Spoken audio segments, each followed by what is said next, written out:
Hi guys, welcome back to another tutorial video. So in today's video I'll show you how to fix the keyboard not typing correctly on Windows.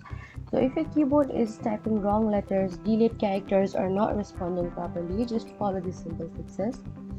First, restart your computer. Click on the start menu, power, and then click on restart. This can fix temporary system glitches affecting the keyboard. Next, check your keyboard language settings. For that, you need to open settings. Go to time and language, select language and region, and make sure the correct keyboard language is selected. Sometimes the wrong layout can cause keys to type incorrectly. After that, you need to turn off the filter keys. For that, you need to open settings, go to accessibilities, then scroll down and select keyboard. Find filter keys and make sure it is turned off. So those were some easy ways to fix keyboard not typing correctly on Windows. Don't forget to like, comment, and subscribe for more helpful tutorials. Thank you for watching.